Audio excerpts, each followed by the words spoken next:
In 1984, a man calling himself John Barron phoned Forbes and insisted Donald Trump controlled far more wealth than anyone realized. Barron sounded a lot like Trump. That detail sits at the center of this story because Trump's fortune often looked enormous in public, while the numbers underneath looked far less stable. So the real question isn't just how much money he had. It's whether he built one of America's strangest business empires by turning image into leverage and leverage into survival.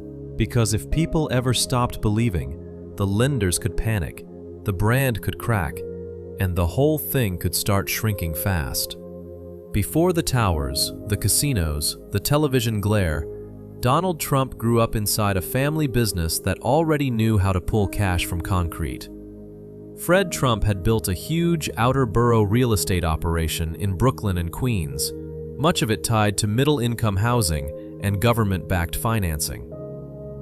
It wasn't flashy, it was controlled, repetitive, and profitable.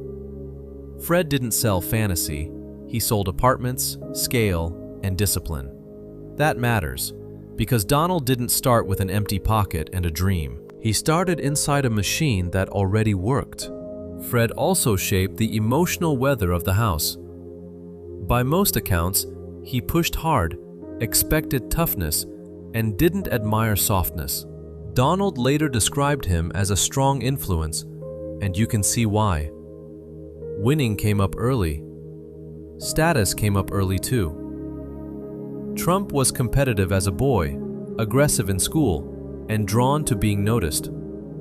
At 13, after behavior problems, Fred sent him to the New York Military Academy. For some kids, that would feel like punishment. For Trump, parts of it fit almost perfectly. The uniforms, the ranking, the visible order, the pressure to dominate, it all sharpened instincts that were already there. Imagine being in his shoes. You learn young that power has a look, and he seemed to like that look. After Fordham and then Wharton, he joined his father's company. The work was real, but the setting bored him. He was dealing with rent collections, maintenance problems, tenant complaints, and the daily grind of outer borough housing. There was money in it, good money, but not the kind that got written about. Queens and Brooklyn could make you rich. Manhattan could make you seen. And little did they know, that gap between wealth and visibility would end up driving almost everything Donald Trump did next. Then came the first big public collision. In 1973, the Department of Justice sued Fred Trump, Donald Trump, and their company, accusing them of racial discrimination against black renters. For the family business, this wasn't some side problem. It went to the core of how the operation ran. Government testers had found a pattern. Black applicants were turned away. White applicants were sometimes told units were available. The case threatened money, reputation, and future access. Most lawyers would have looked for a quick settlement and less noise. Trump moved the other way. He countersued the government for $100 million. The countersuit failed, but that almost misses the point. What made everything change was the response itself.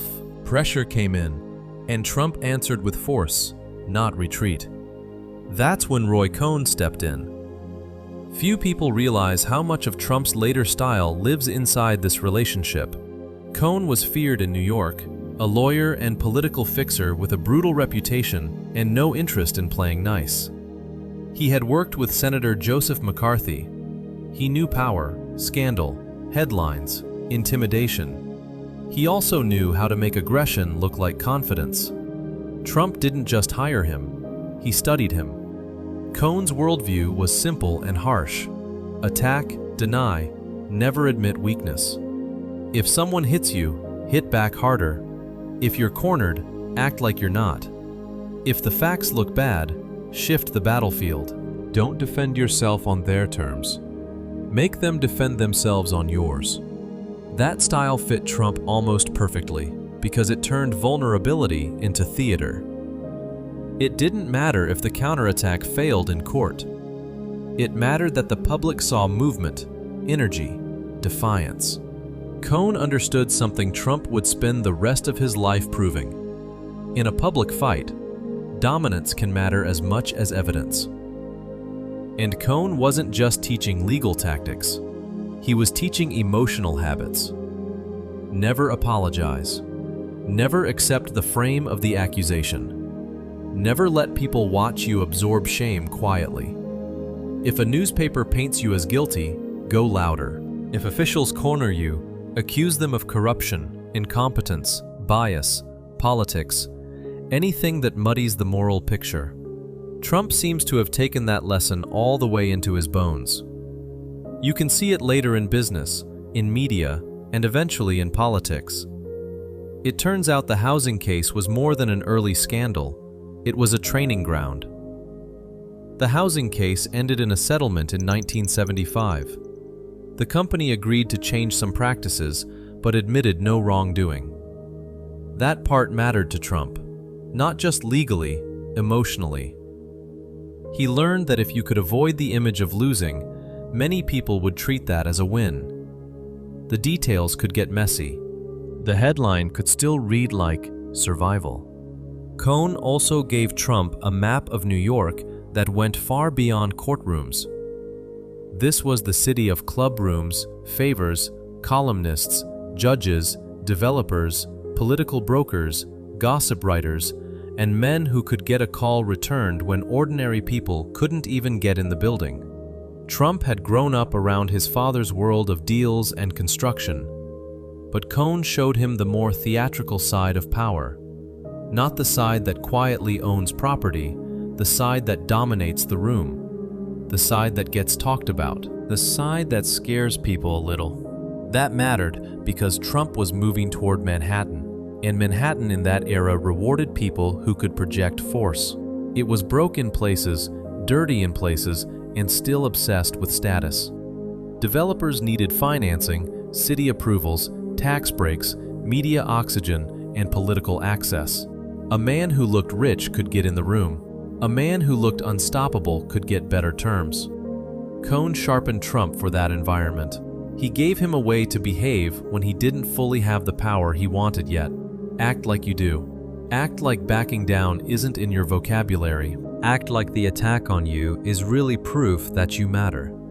That's why this part of the story matters so much. Roy Cohn didn't build Trump Tower. He didn't reopen the Commodore.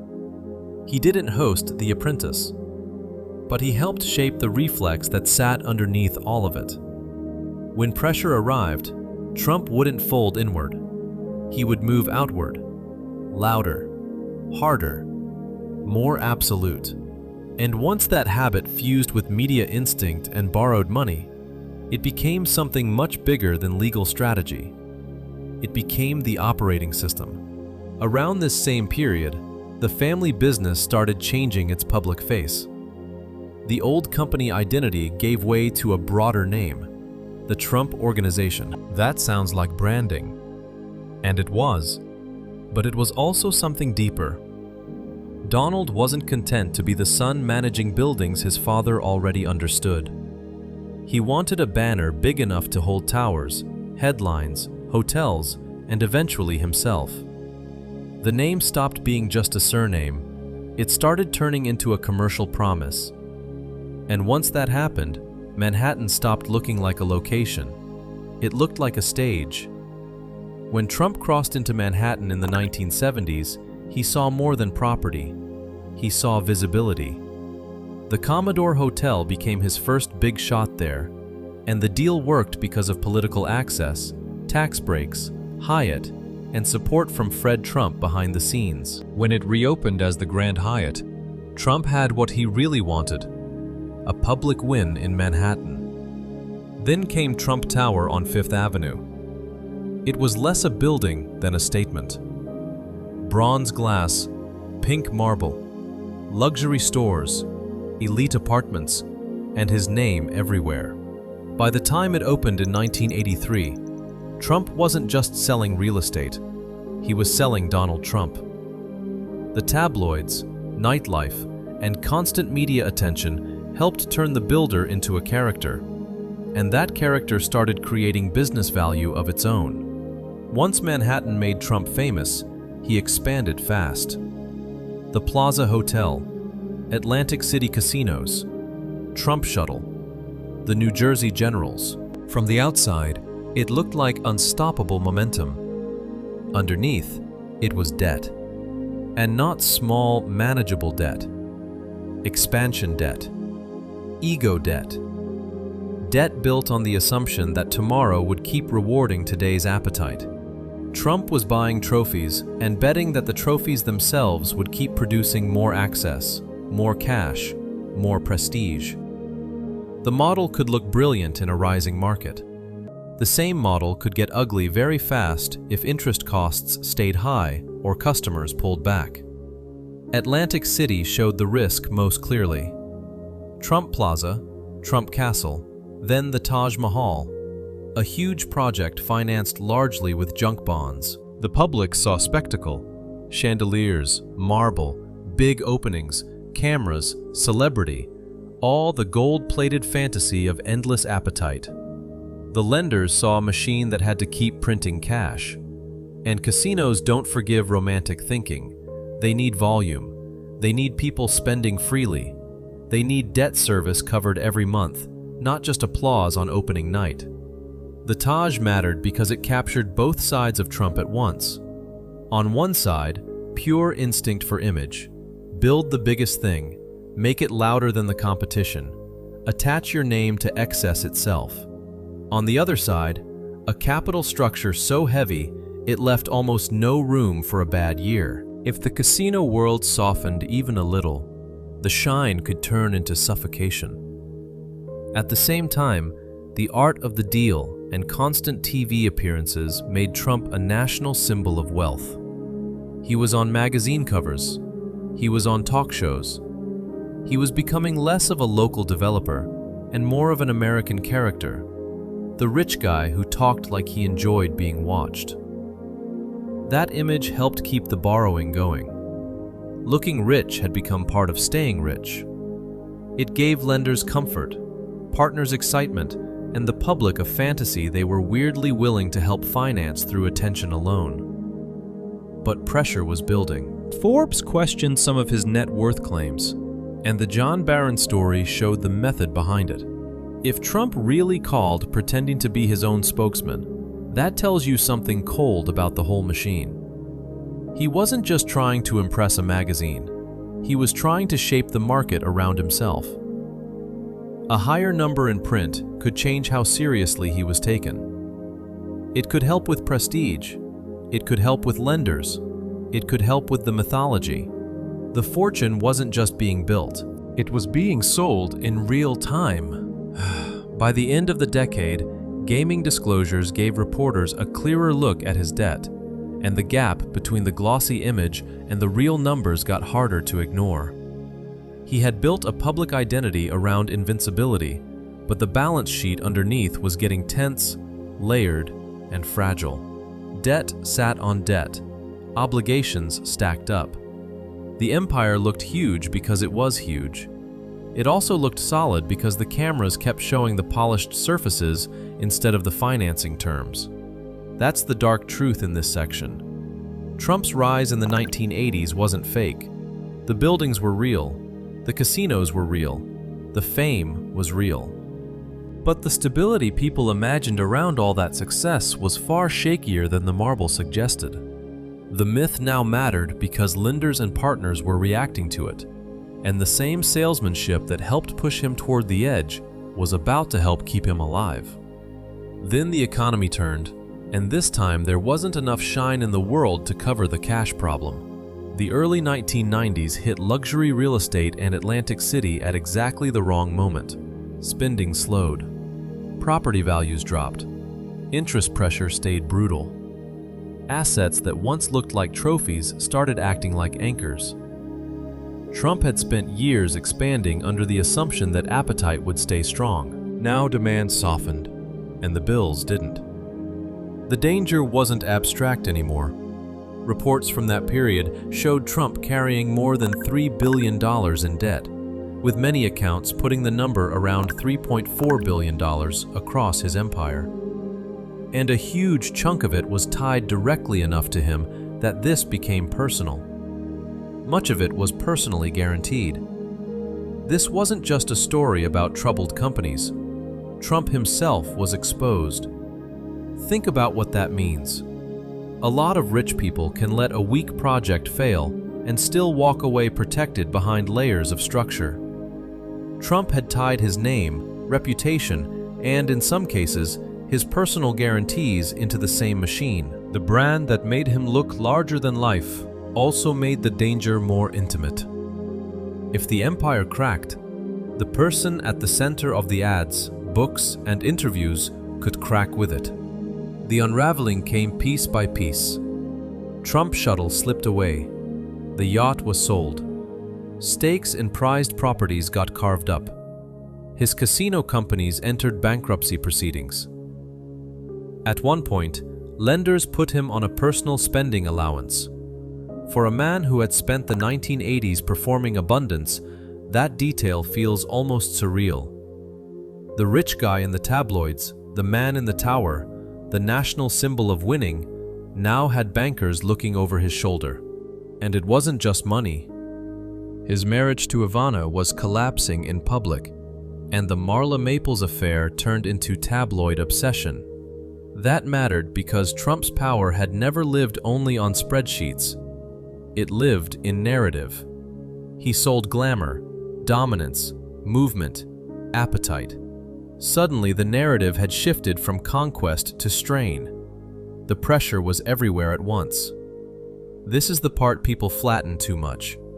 They talk about the debt collapse like it was one bad decision or one bad market turn. It was more like several pressure systems locking together. Atlantic City was over-leveraged. Luxury real estate wasn't cooperating. The broader economy slowed. Interest obligations didn't care about image. And because Trump had become so publicly identified with his empire, every stumble was now news. He wasn't just trying to save properties. He was trying to stop the public from smelling mortality. And once lenders start doubting the myth, the crisis deepens. It's not only that the numbers are bad, it's that everyone around the numbers begins to behave differently. Banks tighten, counterparties worry, reporters dig, and prestige weakens. A businessman who relied heavily on momentum suddenly has less of it. That's why this period mattered so much. It wasn't just a financial crisis, it was a crisis of atmosphere. So why didn't the banks just finish it? On paper, that might have seemed like the cleanest move. Seize the assets, push him out, cut losses and move on.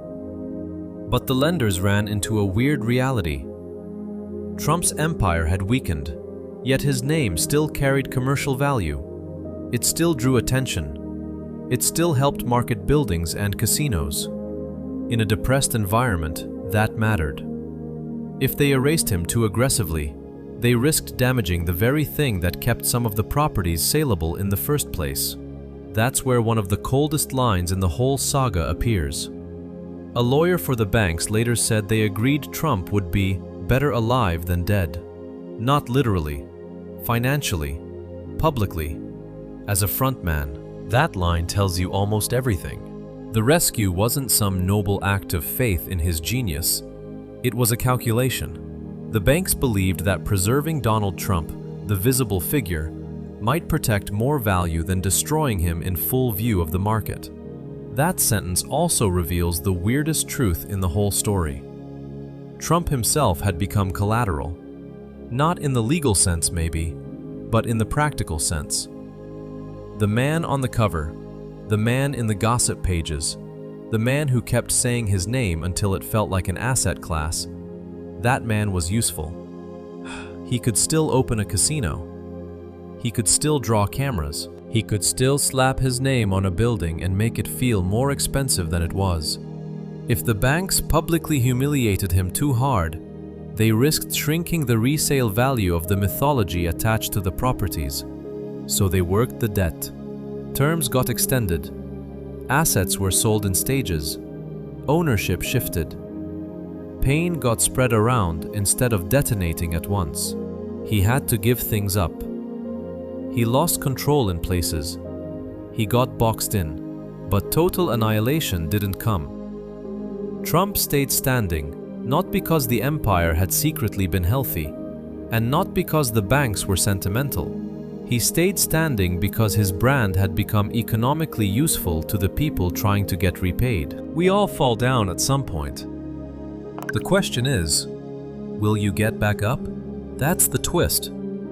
The thing critics treated as fluff, the showmanship, the visibility, the oversized public character, ended up functioning like a business asset. And imagine how that must have registered in Trump's mind. Few people realize how powerful this lesson was.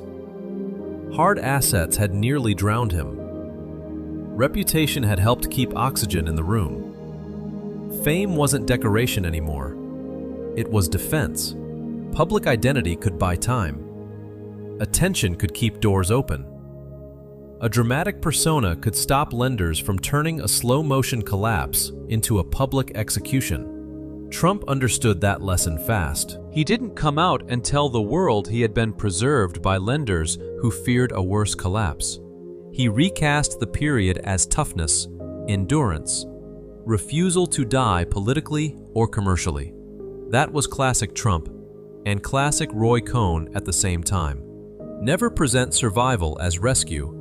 Present it as strength. Never frame renegotiation as dependence. Frame it as winning under fire. Looking back, this was the moment the model changed. Buildings still mattered, yes, but they were no longer the whole engine. Fame had proven it could keep him alive when hard assets alone could not. The banks had shown him something almost unbelievable. His image was monetizable even in failure, maybe especially in failure, if he could sell the comeback hard enough. And once he saw that, he started leaning into a different kind of recovery, one built less on owning everything and more on making sure his name stayed impossible to ignore. After the collapse, Trump changed the story before he changed the business. In 1997, he released The Art of the Comeback, which framed lender mercy and debt workouts as toughness and return. That alone tells you how he thought. He didn't wait for the public to study the restructuring documents. He got there first with a narrative. Then he stacked a few visible wins on top. 40 Wall Street, the pageants, constant media appearances. The comeback mattered, but maybe not for the reason people think. Yes, some numbers improved. Yes, the immediate panic eased. But the real prize was psychological. Trump had tested whether he could survive massive embarrassment and still sell himself as a winner. The answer turned out to be yes, if he controlled the frame quickly enough. The bigger lesson was that giant assets could trap him. A building can make you look grand, but it can also bury you in maintenance, financing, market cycles, and ugly silence when the cash flow dries up. So he started moving towards something lighter, selling the association more than the ownership. You could see it in the flood of Trump-branded ventures that followed. Ties, shirts, fragrances, bottled water, steaks, courses, home goods, and buildings he didn't fully own, sometimes didn't own at all. It looked random, but it was a cleaner model. Other people carried more of the risk, while the Trump name carried the image. If the product worked, he got paid. If it failed, the damage often landed somewhere else first. That's a much safer place to live after a debt disaster teaches you how heavy ownership can get. And there's something darker in that shift too. Trump had spent years building physical monuments to himself. After the collapse, he moved closer to becoming a floating logo. Less brick, more aura. Less direct exposure, more symbolic power. He didn't have to own every floor if people still believed the brand meant success. He didn't even have to build everything himself if the name could keep selling the fantasy. That was the shift. He stopped needing to own the symbol and started trying to be the symbol. Once the name still felt rich, the engine could keep running. Then television pushed that formula even further. Then television did what the restructurings couldn't. It erased context. In 2004, NBC launched The Apprentice, and week after week, millions saw Trump as composed, wealthy, decisive, and fully in charge. Not the casino owner buried in debt. Not the man who had spent the early 1990s negotiating with banks from a weak position. The boss. That was the power of the show. It cleaned the record in plain sight. It didn't argue with the old history. It simply replaced the emotional memory of it. Viewers weren't being asked to audit him. They were being invited to watch authority. Clean boardrooms, serious music, contestants trying to impress him. The rhythm of the show kept telling the same story. This man judges success. He doesn't scramble for it. For much of the country, especially far from New York, this became the dominant version of Donald Trump. And that matters because New Yorkers had seen the tabloids, the debt stories, the gossip, the lawsuits. Millions of other Americans mainly saw a confident executive at the head of a glittering world. Television flattened the contradictions into something easier to absorb. The Apprentice also brought in huge money and rebuilt commercial trust. Licensing got easier. Brand extensions kept moving. Brand Trump could stretch again because primetime television kept washing it in fresh light. He no longer needed every venture to work. He needed the central image to hold. And once that clicked, the business became even stranger. He wasn't just earning from buildings or products. He was earning from the perception that he was the kind of man who naturally belongs at the top of buildings and products. That's a different kind of fortune, harder to measure, easier to underestimate. It turns out a lot of modern wealth sits right there, in the gap between what people verify and what they feel must be true because they've seen it enough times. By then, the deeper business had changed again. Above real estate and licensing sat perception itself. America watched the myth get refreshed in prime time, and that myth would later prove valuable far outside business. So if you pull the pieces apart, Trump's fortune stops looking like one giant pile of money and starts looking like stacked systems. Family support, debt-fueled expansion, restructurings that kept the name alive. Then licensing, television, and media income, where the name could earn money even when ownership was thinner than people assumed. That matters because the clean version never fit. He did build real projects and earn very large sums. He also got far more family help than the self-made myth allowed, leaned hard on borrowed money, and kept pushing wealth claims that outside reporting challenged. The John Barron episode captures the whole logic. If Trump really called Forbes under an alias to sound richer, that wasn't just ego, it was strategy. A bigger public number changed how bankers, reporters, and partners treated him. Exaggeration wasn't separate from the business, it was part of the business.